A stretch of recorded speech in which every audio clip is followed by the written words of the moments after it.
좀 더 희망적인 얘기를 하자면 이제 윤석열이 뭐 풀려나 있든 안 풀려나 있든 상관없이 최근에 이제 여론조사를 보면 이제 약간 정상화돼가는 추세예요. 한동안 극우들이 막 표본을 오염시키다가 뉴스공장에서 하는 15,000샘플 조사 또 이제 전화 여론조사 5,000샘플 이런 걸 이제 한다는 거 매주 최근 나온 걸 보면 정당 지지율은 지금 ARS 조사에서 50대 40 정도예요. 50대 40. 근데 대선 양자대결을 시키잖아요. 그러면 이제 민주당 후보를 찍겠냐, 국민의힘 후보를 찍겠냐 이렇게 물어보면 그 정도로 비슷하게 나와요. 50대 40 정도. 근데 사람을 딱 넣잖아요. 네. 이재명 넣고 한동훈 넣고 이재명 넣고 김문수 넣고 이렇게 넣으면 차이가 확 벌어져요. 이게 무슨 뜻이냐 하면 그 보수가 완전한 연합을 이루어서 윤석열이 당선이 됐던 거거든. 반면에 이재명은 내부에서 균열이 있었고 이낙연 쪽 떨어져 나가서 저쪽으로 막 넘어가고 막 그랬잖아요. 네. 그리고 이제 윤석열은 보수를 완전 연합했을 뿐만 아니라 언론까지 다 끼고 네. 그러니까 최대 연합을 해서 0.7%를 이긴 거예요. 네. 윤석열이.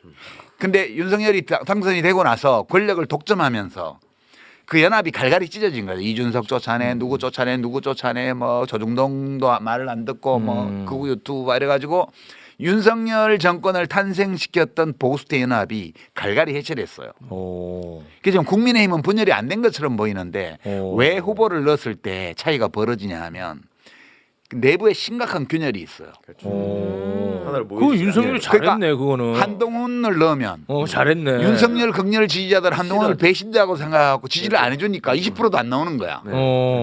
그리고 김문수를 넣어. 김문수를 넣으면 이제 탄핵 반대론자들은 김문수를 확 지원해 주는데 반면에 그쪽 온건한 보수 쪽에서는 김문수가 뭐야? 그래서 안 찍어주는 거야. 그래서 그쪽이 당으로서 분열된 것은 아니지만 지지층 베이스가 이미 분열돼 있어요. 네. 그래서 윤석열이 결국은 탄핵을 당한 이유도 스스로 집권연합을 해체했기 때문에 탄핵을 당한 거거든. 그래서 지금 이렇게 가는 거기 때문에 사실 뭐 이재명 대표의 선거법 위반 2심 판결을 놓고 뭐 설왕설래하고 뭐 시끄럽고 뭐 저쪽에서는 주진우 국회의원인가 하는 자가 뭐 무슨 법원 행정처장 상대로 해가지고 그저께도 보니까 뭐 무슨 형사소추가 중단되지 않는다는 걸 뭐 대법관 회의를 해가지고 뭘 해라 이런 이제 헛소리를 막 늘어놓고 있던데 진짜 헌법을 이해를 못하는 거야 그 사람들 검사들은.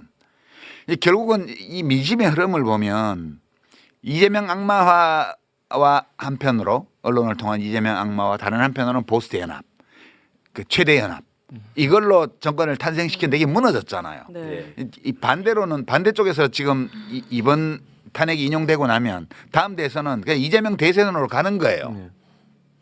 가게 돼 있어요. 그리고 보수 쪽은 베이스가 당원 지지층 베이스가 분열돼 있기 때문에 통합이 절대 안 돼요. 이제 그렇게 지금 흐름이 잡혀가기 때문에 막 그렇게 막 너무 불안해하지 마시고요. 탄핵 인용은 돼요. 네. 안 되면 또 안 되는 대로 또 우리가 대처를 할 수 있어요. 그 얘기는 하지 마시고. 그 뒤에 부분 하지 마시고. 우리가 성공한 친위 쿠데타도 이겨냈던 국민이잖아요. 네.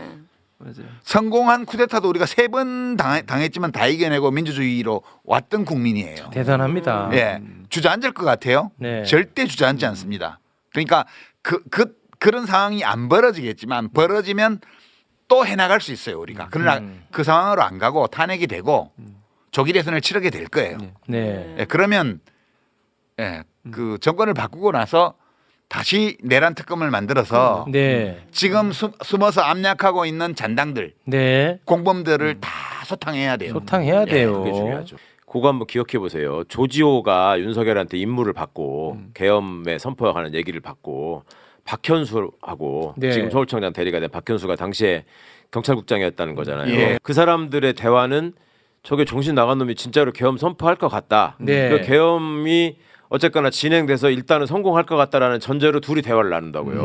그때 뭐라고 했냐면 이번 주말쯤 되면 국민들이 들고 일어나서 저 윤석열을 하야할 거다 이렇게 얘기했단 그렇게 말이에요. 얘기했습니다. 경찰들 자기들끼리 자기들끼리 거기 가담한 애들이. 그러니까 쟤네들도 이게 다시 저기를 해가지고 국민들을 누르고 이걸 성공시킬 거라는 확신이 없어요. 이제 그건 안 되는 거예요. 네. 무서워는 하는 거지. 그럼 국민을. 그걸 자백을 하잖아. 네. 국자라도 들고 나갑니다. 또 확인만 해봐. 프라이팬 우리 집 많아요. 아니 또 국자 얘기하면 또 뭐 야 폭동이다 뭐 난리나 그런 얘기 하지 마. 그럴 리 없지만 만에 하나 헌법재판소가 탄핵을 기각한다 하더라도 우리는 또 우리의 방식으로 이 문제를 해결할 수 있어요. 그렇지. 네. 그건 네. 뭐 저는 확신합니다. 우리의 방식 갖고 국자 계시죠? 같은 얘기는 집어넣어라. 그거 하나 잡아가지고 또 얘네들 뭐 폭동을 일으킨다 이런 얘기 나온다니까 진짜. 뭐 진짜 말도 못하게요. 저 사람들 다 진짜 부시고 난리인데. 그렇게 해. 요즘은 그런 시대야. 국자 아니고 연필. 아시겠죠? 펜으로. 저는 궁금한 게 지기현 판사가 내란죄에 대해서 1심까지만 판단하면 2심은 판사가 달라집니까? 달라지죠. 내란죄로 무조건 물어야 되거든요. 네, 묻어야. 아니 이거 발음이 그런 것도 그 내란 선동이라고 난리나. 동시에 두 가지 마음이 나오네. 그러니까 물어야. 하거든요. 일단 지기현한테도 속수무책으로 꼭 당하는 건 아니에요. 일단 기피 네. 신청을 할 수 있어요. 지기현에 대해서도. 아 기피 신청. 네, 기피 신청을 검사가 해야 되는 게 문제지. 그냥 정권 바뀌면 또 그럴 수도 있으니까. 그럼요. 네, 기다려보세요. 근데 우리가 모르는 지기현이 또 있을 테고, 그럼요. 우리가 모르는 심우정이 또 있을 테니까. 그러니까요. 난 이런 게 이제 굉장히 고통스러운 거죠. 그러니까 한 번만 다 돌려서 생각해 보시면 지금 국힘에서 막 이상한 소리 하고 다니면서 저 돌아다니는 것들이 대부분 다 판사 검사 출신이에요. 아 맞아. 그렇잖아요. 90% 이상이. 맞아. 나머지 10%가 교수였던 사람들이고 교수 경찰 그죠? 근데 그 80, 90% 사람들이 갑자기 멀쩡했는데 국힘 들어가 정치를 하다 보니까 획하닥 해가지고 저런 극우적인 얘기를 하느냐. 그리고 그 한 50대 언저리에 있는 사람들만 그런 생각을 하는 판사 검사가 있었을 뿐이지. 네. 지금은 법원 검찰에 그런 사람이 없을 것 같냐? 다 있지. 아니 다 있어요. 있지. 있었던 것들이 그러고 다니는 거야. 그러니까 땅에 솟아난 게 예, 아니야. 너무 놀라지 마시라고. 원래 있었던 것들이야. 그것들은 다. 그런 상황 속에서도 여기까지 왔다 이거죠. 네. 맞아요. 뭐 진통 효과 좀 있습니까? 그 한강 작가가 그랬잖아요. 왜 세상은 고통으로 가득하고 또 이토록 아름다운가? 왜 세상은 모순으로 가득한데 또 발전하는가? 예. 역사는 이게 우리가 인간이라서 그런 거예요. 모두 각자가 다 불완전하고 무엇이 궁극적 진리인지 알지 못하며 그리고 선한 의지를 가지고 있는 사람조차도 어떤 환경에 처하냐에 따라서 판단착오를 하고 흔들리고 때로는 좌절감에 빠지고 절망하고 불의와 타협하기도 하고 각자는 다 그렇게 사는데 네. 근데 몇천만 명이 서로 의존하면서 살아가는 이 세상이 지난 70년간 우리가 걸어왔던 길을 생각해 보면 그러니까 저 말씀이 확실하게 저 입증될 수 있는 게 네. 40년 전으로만 돌아가 보면 그때 밧줄에 묶여가지고 수입과 항소유 썼을 때 유시민 학생이 40년 후에 지금 남미를 가가지고 야 이런 데가 좀 문제가 있구나 네. 이렇게 생각하실 거라고 꿈에도 생각 안 했던 그럼요. 저는 그 세월이 갔다고요. 지금 제가 뉴욕 맨하탄의 가이드라인이라고 해서 이렇게 네. 옛날 철길 이렇게 네. 만들어놓은 우리 서울로 산책로가 같은, 있는데 네. 우리도 그런 거 네. 있죠. 거기를 걸으면서 그 돈이 줄줄 흐르는 빌딩들을 보면서 우리가 이 미친 것 같은 자본주의 이 체제 속에서 우리 5천만이 된 국민들이 이게 부대끼면서 이만큼의 세상을 만들었다는 거, 그거 네. 굉장히 좀 느낌이 새로웠고요. 네. 좀 뿌듯했어요. 우리 여러 어려움이 있었고 못난 점도 많지만 우리 함께 서로 때로 다투기도 하고 심각하고 이러면서도 잘 해왔잖아요 여기까지. 네. 그러니까 이 힘으로 이 경험으로 앞으로 어떤 일이 생겨도 또 잘 나갈 수 있을 거야 그렇게 생각하면서 왔어요 저는. 네. 그러니까 이제 국민들이 느끼는 쓰라림은 그런 거죠, 선배님. 제가 어렸을 때 그게 참 열받았거든요. 그러니까 이근한이가 잡히고 난 뒤에 고문 경찰관의 얘기 이런 것들 많이 나왔잖아요. 네. 그러고서 많은 분들이 증언을 했는데 그때 이제 끔찍하게 느꼈던 장면들이 몇 개 있는데 그렇게 사람을 정기 고문을 하고 막 두들겨 패고 하던 놈이 집에서 전화가 오니까 딸한테 뭐 밥 먹었어 뭐 이러면서 시험 일상에 잘 대해서 봤어? 걱정하더라. 예. 이런 부분이 하나 저기가 있었고 네. 저는 개인적으로 참 끔찍했던 게 뭐냐면 그렇게 시위하다가 잡혀온 학생 이런 사람들을 막 고문하고 두들겨 패면서 이놈들이 씩 웃으면서 민주화 되면 너네가 나한테 고문해 이렇게 얘기를 했거든 실제로.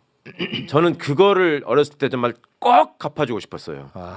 민주화를 어떻게든지 만들어서 니네가 이걸 겪게 해주겠다. 근데 그걸 못하고 지금 세월이 흘러가고 있다는 게 안타까움인데 그만큼 어찌 보면 문명화되고 우리가 법치국가 춘향이 하는 이도령을 만나서 푸는 것이지 변사또를 감옥에 집어쳐넣는다고 풀리는 게 아니요. 글쎄 말입니다. 김대중 대통령 예. 의록에 있는 말씀인데 확실히 그 어려운 싸움을 해보신 분이라 여유가 있으시네. 저보다는 좀 낫네요. 제가 20살 때 가졌던 정치적 소원이 그거였어요. 죽기 전에 한 번이라도 내 손으로 대통령을 뽑아보는 거. 와 아 진짜요. 20살. 차원이 다른. 차원이 다르다.